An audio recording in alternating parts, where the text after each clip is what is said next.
us in prayer. Dear Lord, please let this episode not get us canceled.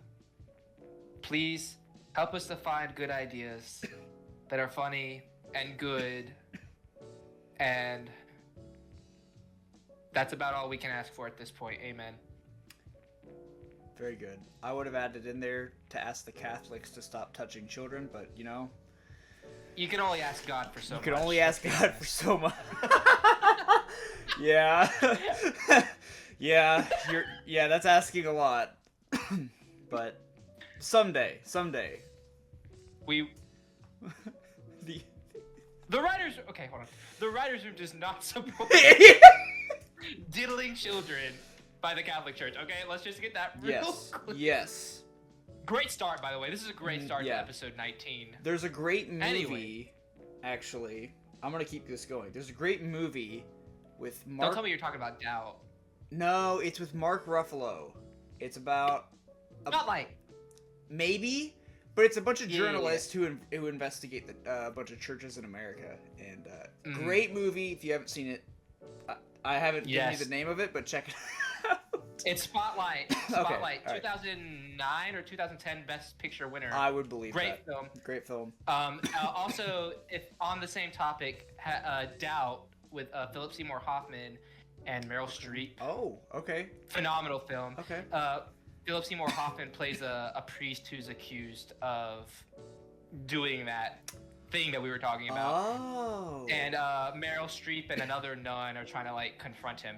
Very great film. Both of them really powerful, really emotional. Hard watches, but probably some of the best cinema that you'll get a chance to watch. I can't recommend both of those films enough. Hang on. I had to turn you down slightly. You were somehow. Everyone has to turn me down. It's fine. You were somehow distorted. but yes.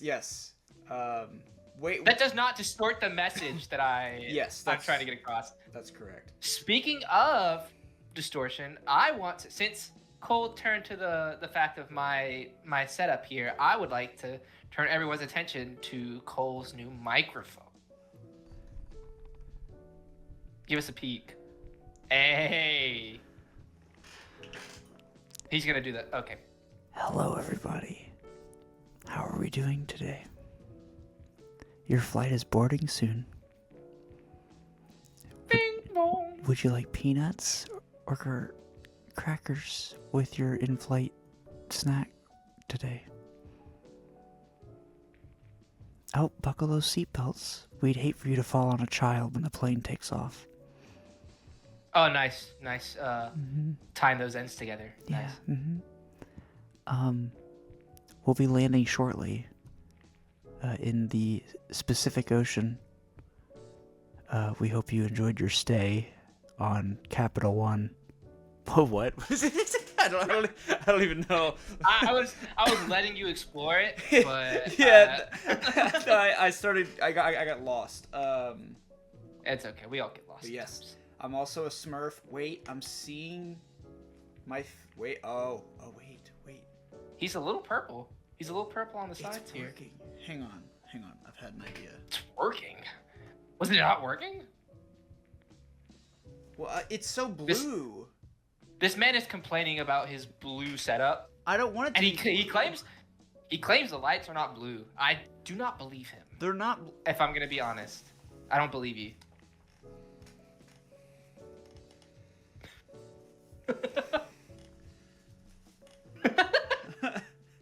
Are you filming from a rave? Like, what's happening? Wait, hold on. We're fucking around with the lights this episode.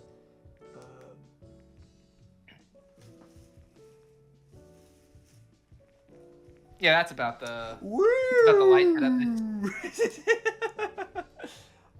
Oh, that's pretty apropos for this show, I believe. Police lights. Oh no. Enter. Uh-oh. Okay. Here, I have an idea. Hey.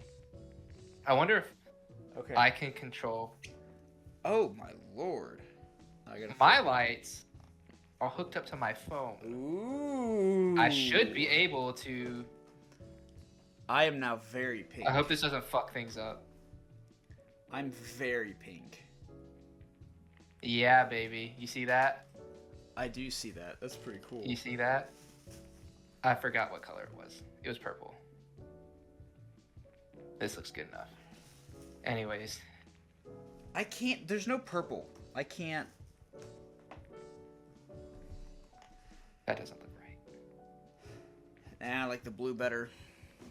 Anyways. Although support breast cancer. Well, the fight against Support it. breast cancer or okay. The fight against it. Sorry. There we go. Happens. That's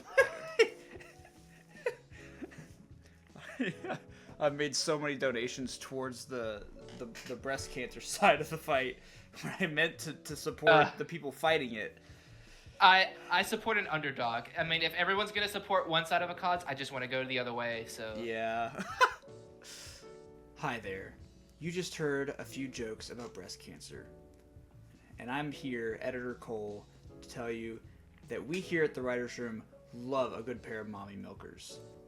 Support breasts. It's still pink. Where did my blue go? you know what? It's fine. Oh wait. Would you rather be pink or blue? Let's. Well, let's that's what I'm trying to get it back to the blue. But anyway. We're back on our feature train. Train. Let's write this ship. We're back on the features. That's better. So what I have pulled up. Yes, go for it. You can't see it, but the audience can. This is our character document, which you have access to. So yes, we did some work off camera. Now let's chat about it. Let's chat about these characters here. So we have. I'm gonna let you go for it. Right here, in front of tens of people. Say this name. We Googled this. Now, if we're wrong, we did Google this. If we're wrong, we used multiple sources, and they said the same thing. So if we're wrong... Are you really going to try to pin the blame on someone else for this? No, I'm just saying correct us. Yes, that would be helpful. Yeah. Shinya. I wrote it phonetically for you. Try again. Shinya. Fuck. I mean, to my white ears, it sounds fine. I think right. it's like Shinya. Ish. Yeah. Shinya. But again, that's based on what we heard a robot say, essentially. So hard to say. Yeah.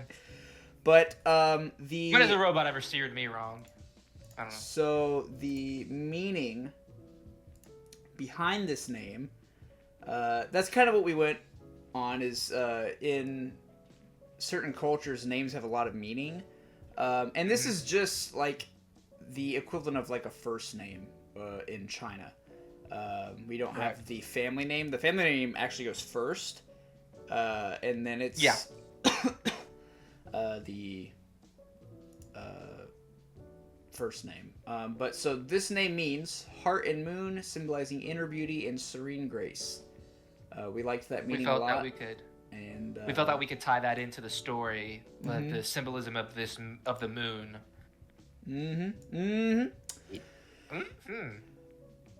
Yeah, I'm just hyping you up. So, woman. Yeah. We imagine mid-20s or late 20s, kind of not super young, but not like old.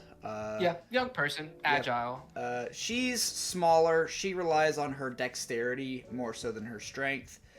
For sure. She has to kind of think and fight smarter to win her fights. And she's also malnourished from wandering the countryside.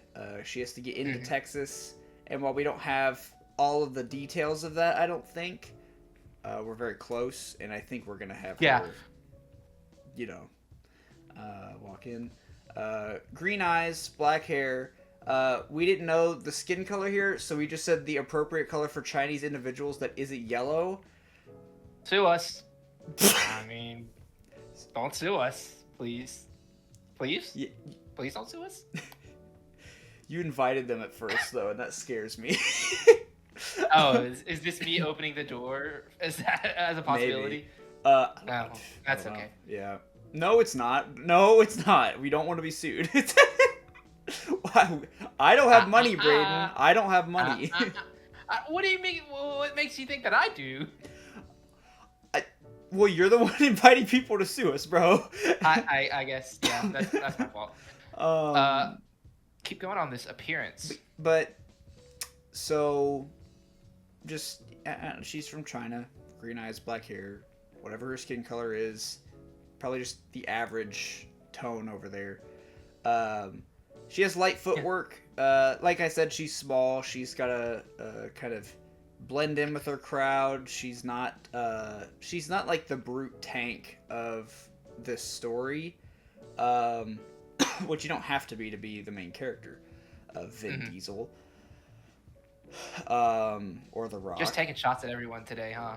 Well, both of those people could easily beat me up, but I mean, they don't care. They don't care. So we have her starting off in some like common folk rags. She doesn't come from a very rich population.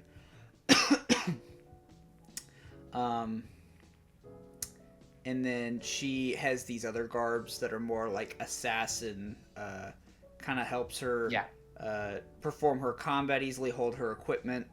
And then we didn't give her any defects, which would be like scars and battle wounds and whatnot.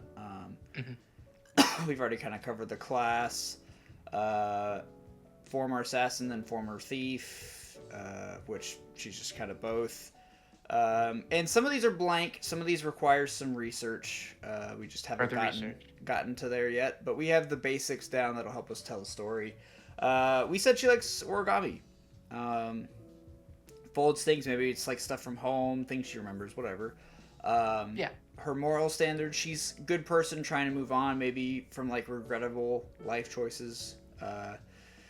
She's kind of trying to be this much better person with an escape from the dark past, but this society that Braydan and I have created, it's kind of preventing this change from happening. And I think in that regard, we're kind of discovering a potential theme, which is, are we really able to change and move on from one's past? We have a direct connection between our protagonist, Shunye, and our other character, who are both realizing that they're coming from a place that they don't really want to be. They want to change. Will they be able to? Will this version of America allow that to occur? So that's something that I think will be a pretty important bit in this movie. I'll agree. I don't know why you had to do that. Because I wanted to. Aluminium. That's pretty good. Thanks. Is that the best impression you got? That's the best impression. In your arsenal? Okay. Well, actually, I can do. Do I want to go on this tangent? I do. I can do the little kid from Scrooge. What's that movie or story? Scrooge with the ghost. You mean Tiny Tim? Yeah. Hello, sir. Help me, sir. I'm sorry. I've got one leg. or some fucking cane thing. I don't remember. I mean, it's Tiny Tim. Hey, how you doing? I'm doing all right, sir. Can I have some food? No. All right, you've already failed because Tiny Tim would not be all right. Tiny Tim is not all right. No, he's a very positive little child. He's a positive person, but he's not all right. Dude, the Catholics could get him, and he would still be happy. No. Tiny Tim, save yourself. Okay. So we were talking about yes. Our protagonist. Back to our protagonist after that very strange tangent. Man, I encourage it. It's my fault. I can't wait for this clip to go on Instagram later. So she comes to America. Maybe she's trying to make a life for herself. Maybe she was forced out of China. I don't think we've gotten that far, but we have some ideas they're still for working. it.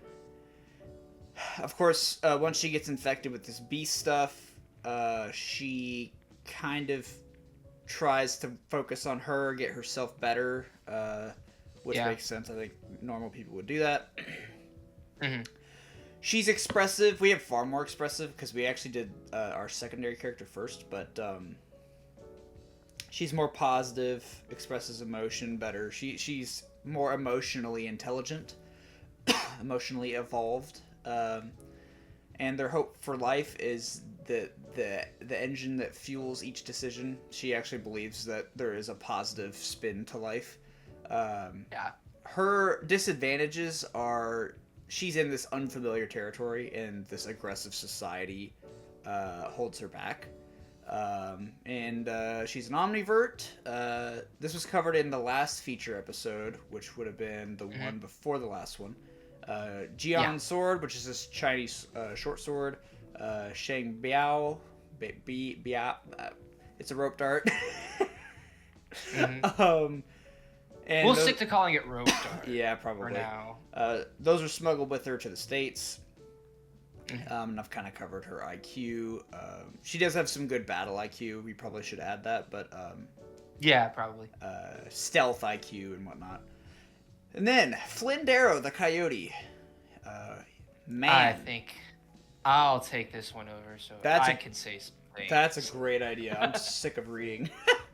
All right, so and then after we get into this, I'll maybe explain a little bit of what this is, because if you're not a big writer, this may be a little confusing to look at. But we got our secondary character, Flynn Darrow. We decided his nickname, or his name within the monster hunting cult, is the Coyote. They're all going to have animal names, so fun. He's a man, late 20s, early 30s, a little bit older than our protagonist. 6'3", 240, and he's got beautiful hazel eyes. But whenever doing magic, they're gonna get some cataracts, like the girl of the boys, which is what Cole said. Brown hair.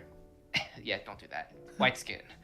I imagine to directly contrast him from our protagonist, he's a bit more stiff and kind of his legs don't work the same way. I think almost like a puppet. He has a set number of movements he can make with the amount of costumes that he has on, and it's like just like his body being worn down.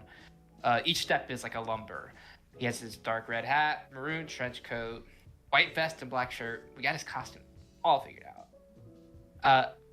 Again, direct opposition. He's covered in scars, and I can imagine he could point. If you point to one, he'll tell you the story of how he got it. He knows exactly where each one came from, and they all maybe kind of connect like it's a network of rivers on a map. That's just a little poetic detail. He's living on the outskirts of society because he's in this monster hunting cult. I don't think he engages with many people at all in the regular world of America. He's a monster hunter. Doesn't have a lot of like traditional schooling. He didn't go to first grade with the neighborhood kids. He only knows everything he knows. He was taught by the higher ups in this cult, and so that's his only source of information. Doesn't know where his home life is. He knows that he wasn't born into this organization, but picked up from an early age. Doesn't know his parents. Doesn't know if he has any siblings. Things like that. I imagine there's something that he can carry around, like a keepsake. That might be a little stereotypical. Like, I don't want him to have like a photo of his parents that he longingly looks at, but something along those lines. His religion is the cult that he's in. And he's an American, yeah. His place in community, he's the bottom rung. He's the bottom of the barrel. He's the runt of this litter. Everyone else in this organization looks down on him, but he's striving for a valiant death to scrawl on his headstone. He knows that no matter how hard he tries, he's never going to be the best or the strongest or the best killer or anything. He's, I guess, just searching for something that can give him honor in death because he knows he cannot find it in life. Yeah, keep going. Doesn't engage in society, so he doesn't have any political affiliations. For a hobby, and this is something that I told Cole, I believe that every character needs to have a hobby. Something that humanizes them, something that gives them a little bit of a personality. So for this guy, I imagine he likes to whittle, like take a piece of wood and carve it out with a knife. I don't think he's very good at it. I don't think he's an artist by any stretch of the imagination, but he's able to do... that's some really weird faces I'm looking at. He's able to do super simple portraits of these monsters, perhaps, that he's killed, almost like a keepsake. Or maybe he whittles out the people that he meets, like our protagonist, maybe. And in associating with our protagonist, who, let's remind you, does origami for her hobby, maybe he gets a little bit better. He gets a little better at these, like, artsy things. I'm just looking at this. I forgot we wrote this. Sex life. He does not get the bag. Womp womp. We imagine morally... don't do that. Morally, he's an anti-hero. He has been bred to have no moral standard because he's a monster killer. He's just supposed to kill these monsters. That's all he has to do. But I believe even in his heart of hearts, he has a little bit of, maybe I shouldn't be doing this. Personal premise and ambition. He starts out just wanting death, like he's over life, he's over everything. But in collaborating with the protagonist, that makes him find a new hope in life. Now he feels confident that he can face his demons and make the world a better place because he sees that in Sun-Ye. Frustration, like we mentioned before, being the runt, being on the bottom rung, and just being fucked by his life and his friends in general. Temperament, he's definitely a bottler, keeping everything inside. That'll allow for an explosion emotionally later on in the story because everything that you set up... The most interesting scripts are the ones where you're forcing your characters to do things that you don't believe they would ever do. So that's something to keep in mind at home. Hates life. That's all I gotta say. His complexes. Now, I think this is where Flynn gets really interesting. We made him a little nature lover. He loves all the animals. He loves the plants. He loves the sky. He loves nature. He loves being out in it. I imagine he just sits on a rock and watches the rain fall in the desert. He's that kind of guy. And because he believes that this nature, these animals, are uncorrupted living souls. Unlike the monsters that he's bred to kill, and unlike the people that he's around all the time. Which is externalized through a bond with his dog. We're giving him a dog. We're giving him a pet dog that he loves and is around all the time so that we can see his love for animal. He's going to do everything for this dog. He's going to do anything for this dog. Loves it to death. He's definitely an introvert. Opposite. Well, not quite opposite, but definitely different from our protagonist. He's not as expressive.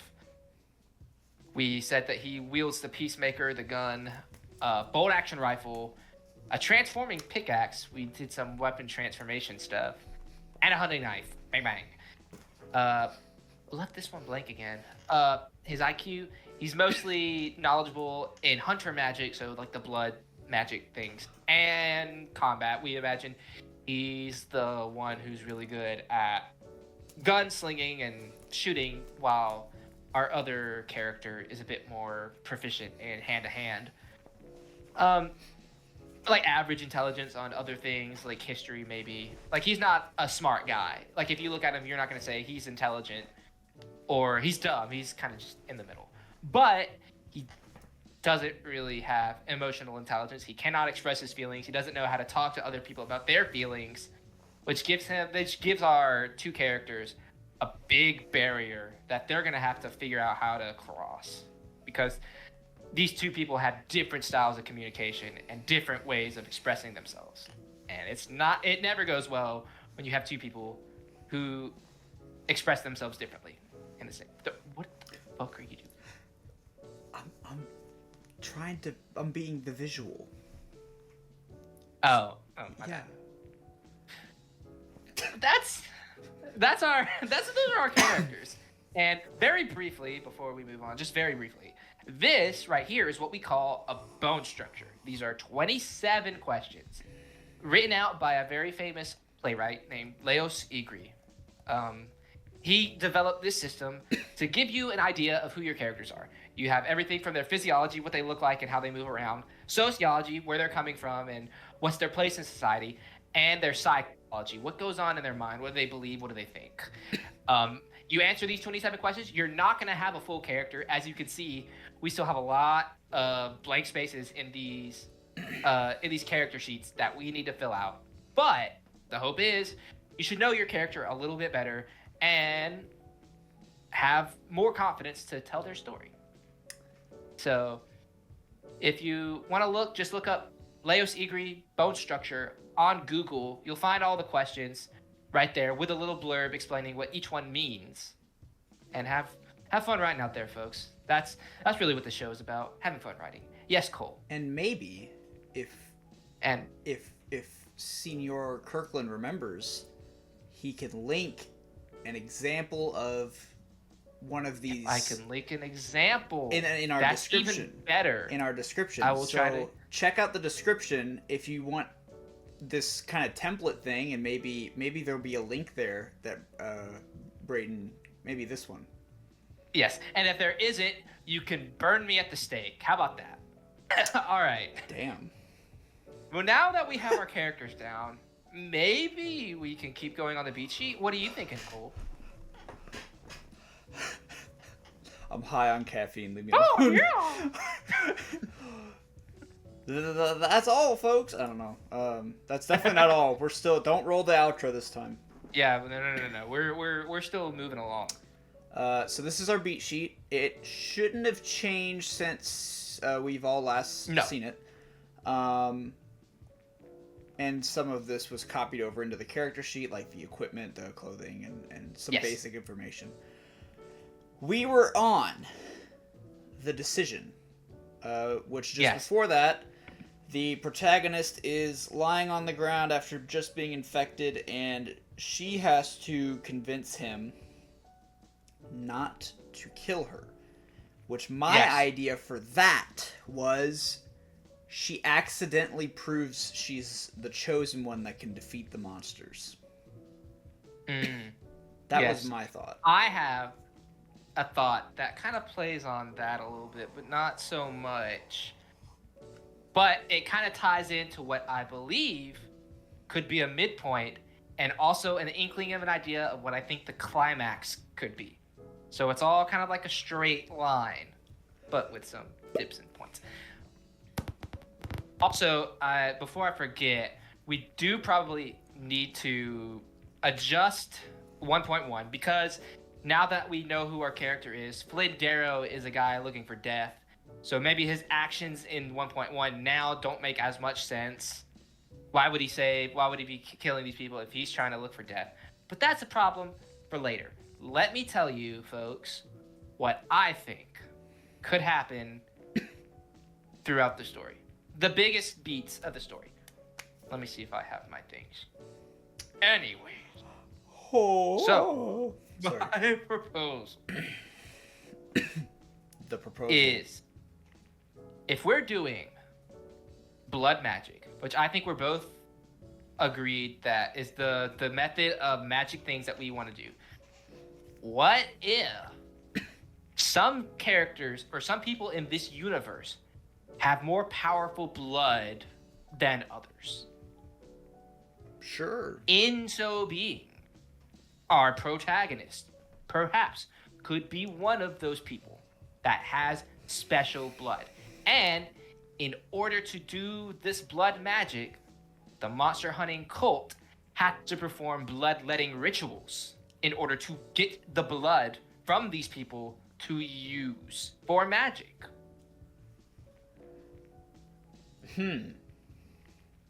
I mean, yeah, maybe. Let me continue. Maybe. Let me continue. Continue. This gives our protagonist an almost an adjacent chosen one scenario. She has something innately in her nature that other characters desire, other characters want to take advantage of, but she doesn't really know yet. And our Flynn doesn't exactly know either. So, up to the midpoint, we're traveling to the monster hunting cult so that our protagonist can be presented, Shan-Yi could be presented to the cult to hopefully help the situation. Hope she's going to believe that she's going to get cured. He's going to believe that he's going to find someone, or he's going to bring the solution to the monster hunting cult's problems, and he's going to be a hero. Now his worldview shifts just a little bit. Just a little bit. So, and then we're going to encounter some monsters on the way. Obviously, we're going to encounter some other people along the way. That's going to make this travel a little bit harder. We get around the midpoint, halfway through the movie, when if you remember me saying, is when a big shift happens. Oh shit. Fun shit, actually. Is when the big shift happens at the midpoint. Up to this point, we believe that the monster hunting cult is good, benevolent, and it has everyone's best interest at heart. When at the midpoint, we believe that is not true. They're going to essentially... I don't know why that happened. They're essentially going to kill our protagonist in order to use her blood for their purposes. Our Flynn is going to realize, oh, you're actually all bad. So midpoint, the set piece for the midpoint is they're fighting their way out of the cult. They're fighting their way out. They're fighting everyone in the cult. They're not going to kill everyone, especially the leader. They're not going to kill the leader, but they're going to find an escape. Now, our movie has changed plots from about to here. We're on a journey to save Shan-Yi. We're on a journey for Flynn to prove himself, his worth, in bringing Shan-Yi to the cult. Now everything is shifted around. We're now trying to survive. We're trying to stop the monster hunting cult from doing other evil things and capturing Shan-Yi. Now Flynn Darrow is the protector and not a deliverer. Shan-Yi is now not seeking asylum. She's seeking vengeance, not seeking protection, seeking safety, seeking things like that. Safety and a now, yes, exactly. Now she has to she's believed up to this point that she could be presented a cure. They're just going to hand it to her. Now she knows that she's going to have to do it herself. She can't rely on other people, except for maybe Flynn. But even then, I think her trust is a little shattered because he kind of double-crossed in a way. So then that's kind of like, I don't really know what happens after that. But that's kind of like the scenario, that's the circumstances of second half of the movie up until the third act. When I think, now I don't know how this would work in practice, but I just wrote down last night, I woke up at like 2 a.m. and wrote this down. I have no idea why. Boss rush climax. Boss rush climax. All the monsters, all the people, all the villains that we met up until this point come back, and our characters are going to have to fight them all off in quick succession.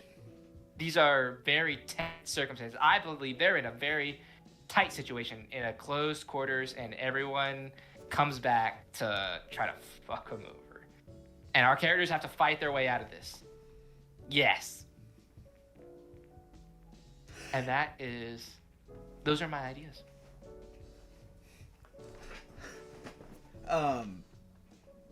Hell yeah. Yeah. Yeah, I like that. And that kind of, so we get to like HQ of Monster Hunter, and then that happens, and then they leave, and then it's like, that could take us into swamp territory, because maybe like Flynn's like, all right, there's this like witch dude or wizard dude, and that could bring in someone else.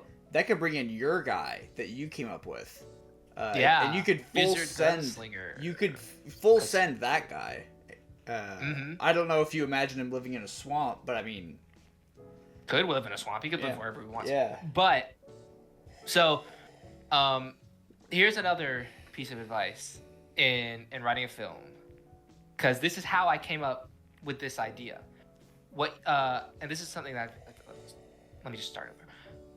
When you're thinking of a script, when you're thinking of a feature.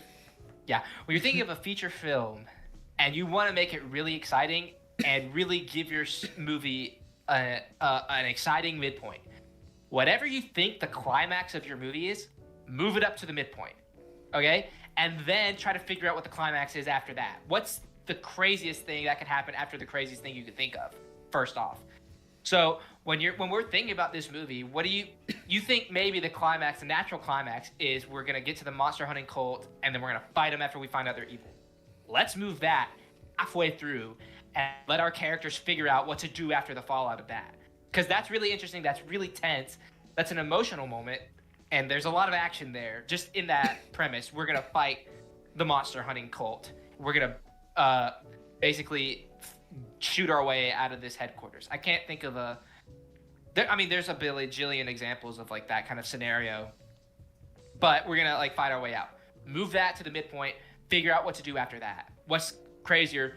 Like I said, maybe it's a boss rush where all of the monsters that we've met come back, the Wendigo appears, perhaps for the first time, and he's just a legend that no one really believes in, or blah, blah, blah, blah, blah, blah, blah. The monster hunting cult finds their location. They have to bunker down in the swamp and find a cure while also defeating the enemies. And that's a simple way to make a movie really tense. I like your idea. I think. Yeah. But. I like it, but. I think the final fight should be between the two of them. Explain. Because that's interesting. Explain. So they have the cure. They are just too late. She fully turns, and there's only a certain amount of time for the cure to still work. So he has to fight her as a monster. Mm-hmm. and he has to do it quick enough, and it turns him from the coyote. This is his true, like, end of the arc for his part of the movie. Yeah. Is he goes from the coyote to like a wolf or something. I don't know. Mm-hmm. So he's no longer the runt. He's no longer the incapable. Because, like, he's only been able to really defeat a lot of these guys because she's with them and they're fighting together, maybe. Mm-hmm. Now he's on his own. We're completing his arc and her arc. And they have to fight. Well, he's fighting for her, and she's fighting him because she's not there anymore. So it's just like... Yeah. You know, this is him proving his new emotional connection. He has to fight Shunye in order to save her, protect her, by injecting this cure into her. But she's the final boss. She's the final boss. And I think that's so cool. She's the true boss, the final form. Mm-hmm. Another video game thing for this climax. Cool. And it's like maybe they're fighting something in the swamp, and then it like bats her away, and then you know the coyote's still fighting, and then she comes back as this huge monster and just pummels this other one, and then he's like, oh shit. It's high noon, or I don't know. No, he's not gonna. No, he's not gonna. Things like that. Yeah. But you get the point. Yeah. No. Yes. Yes to that. Yes to that. We're paying off something that we've been setting up for the entire movie. We expect to see her become a monster, and what better way than have her closest friend and our other main character be the one to try to fight her in order to save her. Very interesting, dramatically. Please don't. I had an idea, guys. I had a good idea. Did you hear that? I had a really good idea. Anyway, I'm gonna stop this now. Sorry, I had to. just wait till I get my microphone, and then you'll see how I feel. Yeah. Are you gonna get one similar to this? I think I have to now for the bit. Yes. Okay, so what you're kind of telling me now is we have an outline. Now we just have to put that into beat sheet form. Yeah, we might want to write in essential. Some of that down. Let's write this down somewhere. Okay. I'm gonna create an even more succinct form of a movie plot Yes. At the end of this document, we're just gonna. I gotta full screen this so I can see. I'm gonna not look at your face anymore. We'll call it the quick You guys like my guide. voice, right? Okay. Yeah. Surely. Act 1. He doesn't. Oops. Act 1. What am I doing? What are you talking about? Nothing. I'm not talking about anything. Okay. Protag fights cops. Monsters come. Let's stop calling her protagonist. We know her name. True. Shun. I forgot how to spell it. Shunye. I think it's Y-O. Yeah, there we go. Shunye fights cops. The monsters come. Flynn saves her. Wait. But Where's tries to.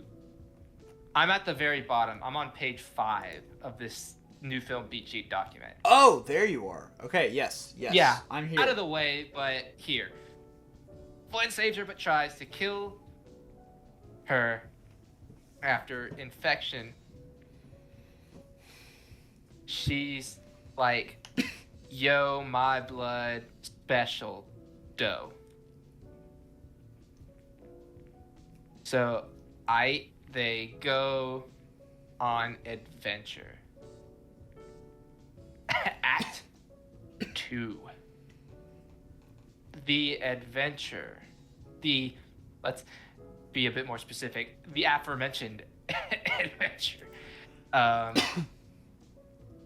Fighting off monsters. Kicking ass. Yes. Other bad things happen. Oh.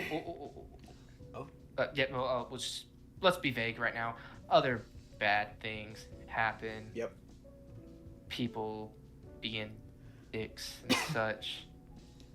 We get to the Monster Hunter Cult HQ. Uh-oh. They bad guys. Yep. False victory. And they wanna... This is a false victory before we even get to the actual false victory. So shit, you're right. This is real cool, dramatic way to do stuff. Yes, dude. They bad guys and they wanna kill Junye. Flynn's existential spiral. I've been a mod starts. for like 25 minutes, I've realized. Wait, what? Don't worry about it. Okay.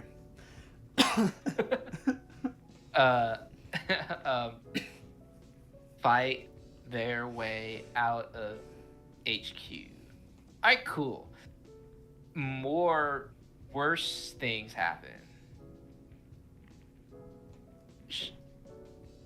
Junye and Flynn break up, kinda. He double-crossed her, dude. She's still dying. Yeah, it's like... But we have to go see Man in Swamp to figure it out.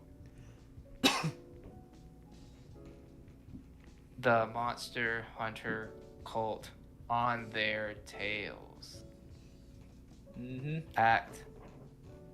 We're still kind of in Act 2. Act 2's the longest. Rush. Yeah, Boss Rush final. Kill all the monsters. Hunters. Flynn has to fight Monster Junye to cure her. Act 3.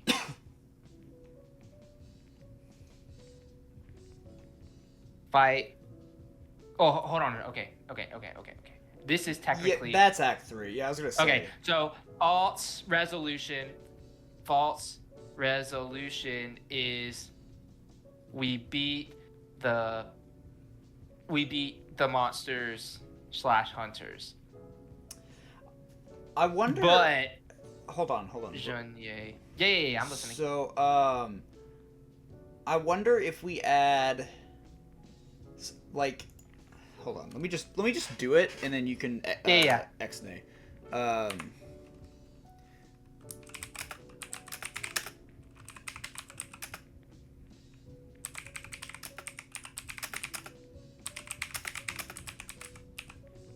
Yeah. Oh, yeah, for sure. Yeah. Okay. Definitely. Okay. There's a timed element that I think there's an element of.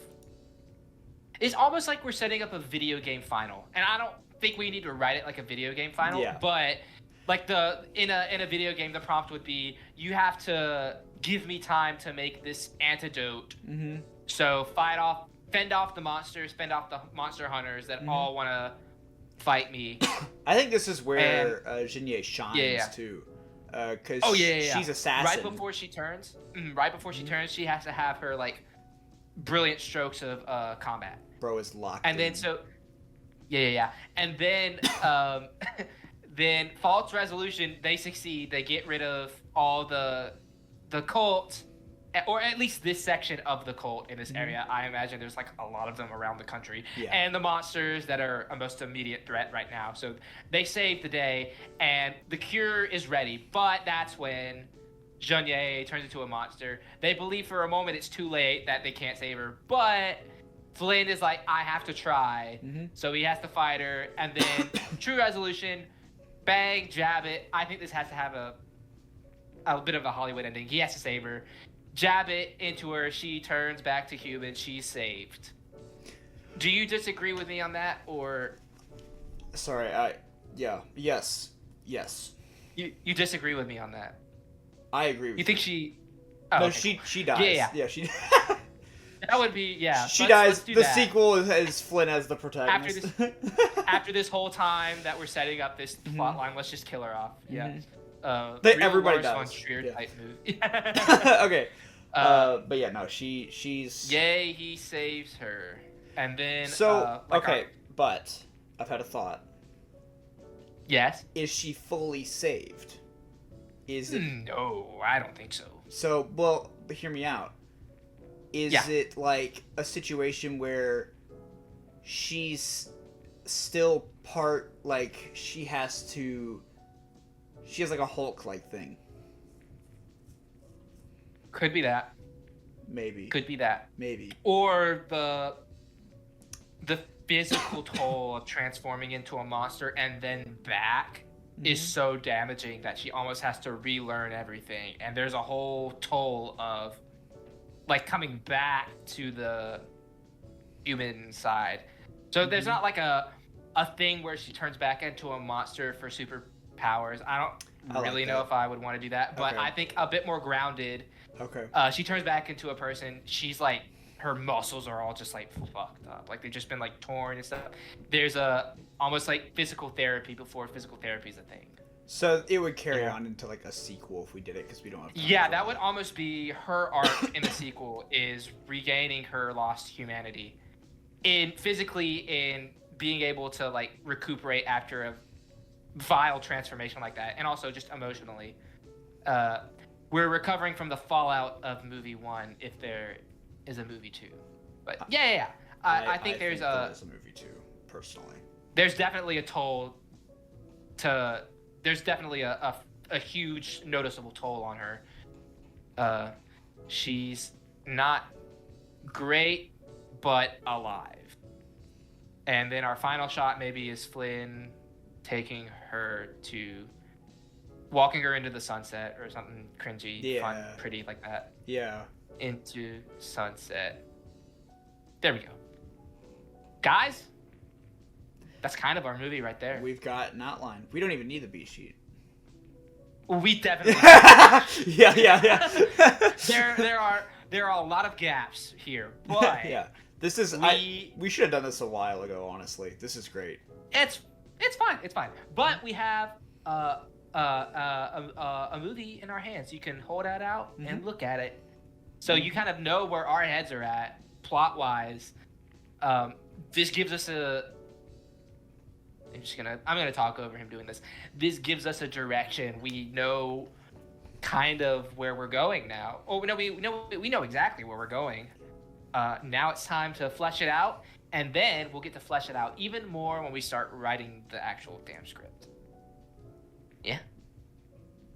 This is exciting. We've actually made progress. I didn't think it would happen today, but we made progress. Well, it wasn't progress on the beat sheet. This is, I think, This is still progress on the film. Yeah, this is progress on the film. Yes. I'm just making sure that there's no comment like, you guys didn't make progress on the beat sheet. That's fine. Yeah. Technically, we did because we wrote all that on the beat sheet document, so I don't want to hear that. That's true. This is on the beat sheet. Fucker. Yeah. I'll kill you. In game. Do we? We might have the most hostile I do for sure. Yeah, I have threatened them on multiple occasions. It's okay though. So headlines tomorrow. Cole has killed a fan. Anyway.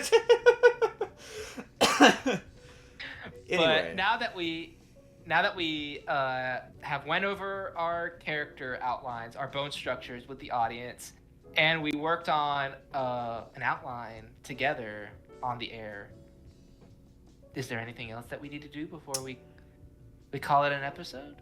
I don't know what else we can do at this point. Well, this is episode 19. The next episode will be episode 20, which will mean we have hit 20 episodes, which is what I just said, which is kind of cool. Yeah. I didn't know if we'd do it or not. I thought we would do one episode and be done, so I'm amazed that we've made. This is empty.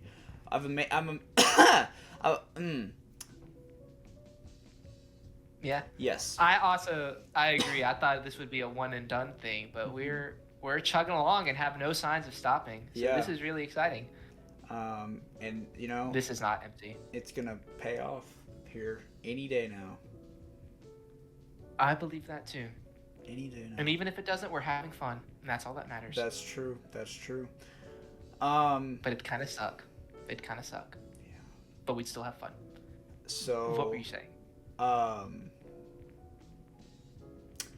I'm having a stroke, but I think we will continue this next time. Which, as of this recording, that's tomorrow. But for you guys, this is going Wednesday. Yeah, this is Wednesday, so we'll see you Saturday. Which will continue this. And instead of we will actually be making progress on this section of the beat sheet in Act 1. Yes. We will make some changes to 1.1, and we will add to 1.2. Yeah.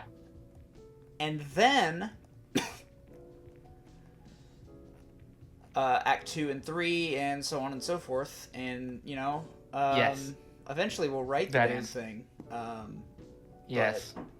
I'm so excited, and I can't wait to do the sequel too, because I know we're gonna have a sequel, because I think it's sequel worthy. The sequel will come, but let's first get one of these things on. I don't think so. I think we do the sequel right now.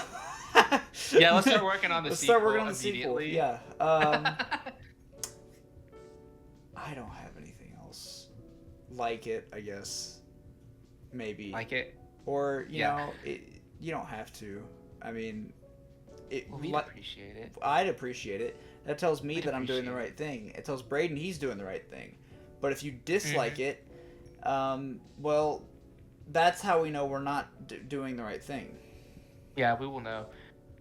I know in a previous episode, I can't remember which one, but you told our audience to comment their favorite food and explain why. Ooh. So I want to give our audience a prompt for the comments. Audience, comment down below. I had a bit in my head, and I don't know if I want to commit to it. Commit to it. I talked about Catholics touching children. Commit to it.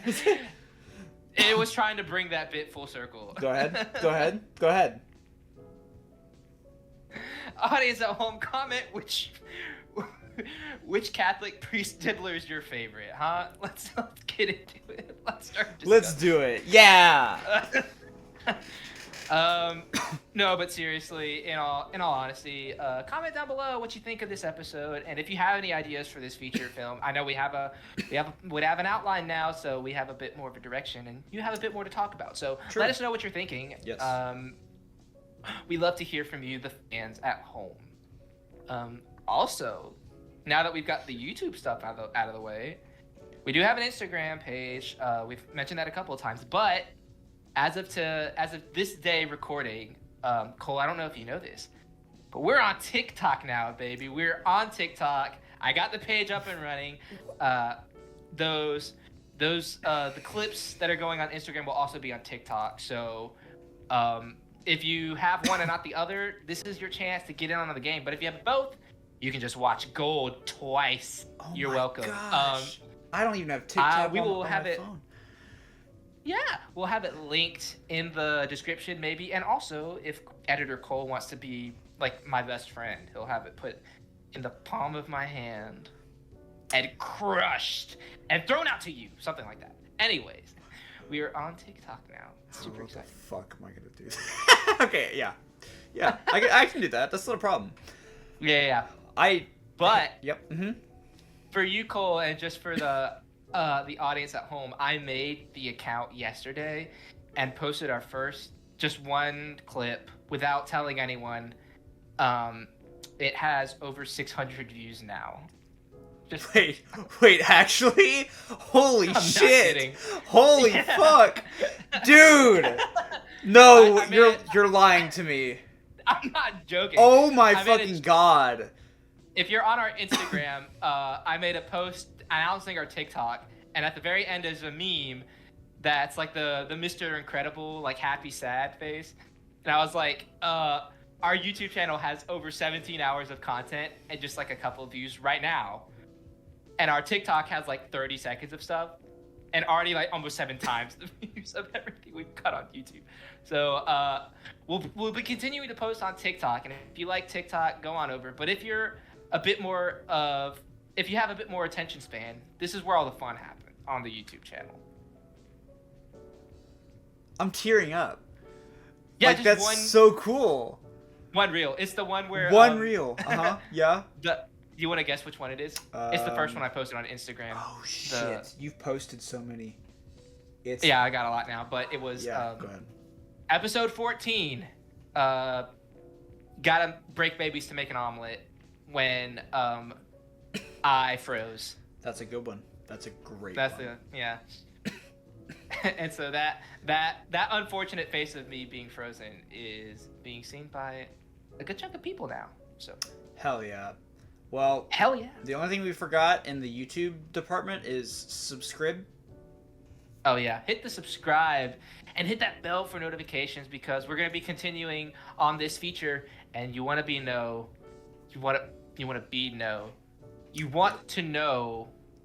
when we're gonna drop the next one. So I think that's it, folks. That might be it. Yeah, we got to bring that back too. Yeah. Okay. Can I ask Tiny Tim to sign us off? Can I say, Tiny Tim, can you say goodbye to the audience? Don't make me do it, sir. Please don't. You don't want to do that. I don't know if I want to do that.